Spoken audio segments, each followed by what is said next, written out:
நவீன்குமார். இன்னைக்கு என்னோட கிச்சன்ல நம்ம என்ன ரெசிபி பார்க்க போறோம்னா வடைகறி, இட்லி, தோசைக்கெல்லாம் ஒரு சூப்பரான சைட் டிஷ். இதை எப்படி குயிக்கா பண்றதுன்னு பார்க்கலாம் வாங்க.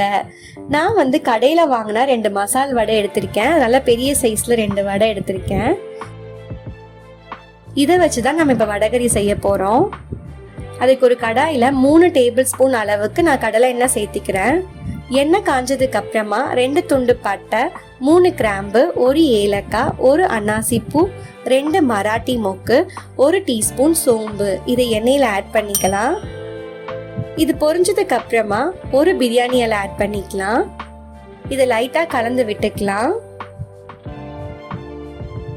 இப்ப சின்னதா கட் பண்ணி வச்சிருக்க 2 பெரிய வெங்காயத்தை இது கூட சேர்த்திக்கலாம்.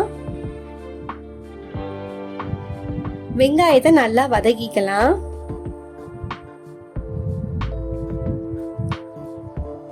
இப்ப இது கூட கறிவேப்பிலை ஆட் பண்ணிக்கலாம். 2 பச்சை மிளகாவை கட் பண்ணி வச்சிருக்கேன், அதையும் சேர்த்திக்கலாம். இந்த கிரேவிக்கு தேவையான அளவு உப்பு ஆட் பண்ணிக்கலாம். இப்பவே உப்பு ஆட் பண்றதுனால வெங்காயம் சீக்கிரமா வதங்கிடும். இப்ப வெங்காயத்தை நல்லா வதக்கிக்கலாம்.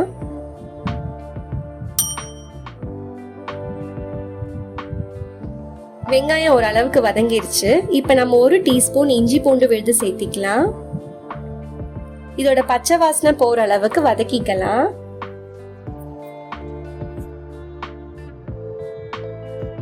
கட் பண்ணி வச்சிருக்க 1 தக்காளி இது கூட சேர்த்திக்கலாம். வெங்காயமும் தக்காளியும் நல்லா வதங்கிக்கலாம்.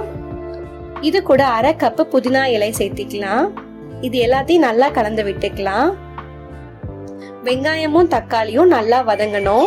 அதுக்காக க்ளோஸ் பண்ணி ஒரு 5 நிமிஷம் லோ ஃப்ளேம்ல வேக விடலாம். பாருங்க, வெங்காயமும் தக்காளி நல்லா வதங்கிடுச்சு. எண்ணெயெல்லாம் நல்லா பிரிஞ்சு வந்திருக்கு.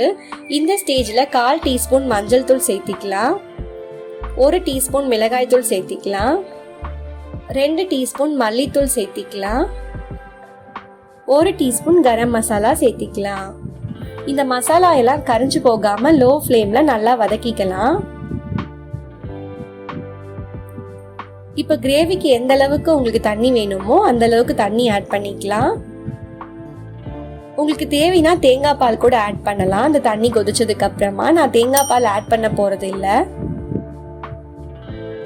இப்ப இந்த தண்ணி நல்லா கொதிக்கட்டும். க்ளோஸ் பண்ணி ஒரு 5 நிமிஷம் வேக விடலாம்.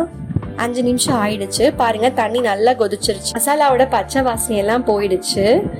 இப்ப நம்ம எடுத்து வச்சிருக்க வடையை இந்த மாதிரி பிச்சு இந்த குழம்புல ஆட் பண்ணிக்கலாம். நல்லா கலந்து விட்டுக்கலாம். இப்ப குழம்பு தண்ணியா இருக்க மாதிரி இருக்கு. இந்த குழம்பு தண்ணி சுண்டணும். அதுக்காக நம்ம லோ ஃப்ளேம்ல ஒரு 10 நிமிஷம் வந்து நல்லா வேக விடலாம்.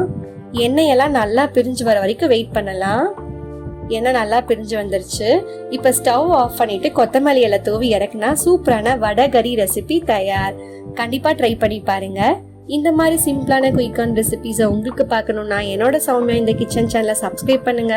தேங்க்யூ ஃபார் வாட்சிங் மை வீடியோ.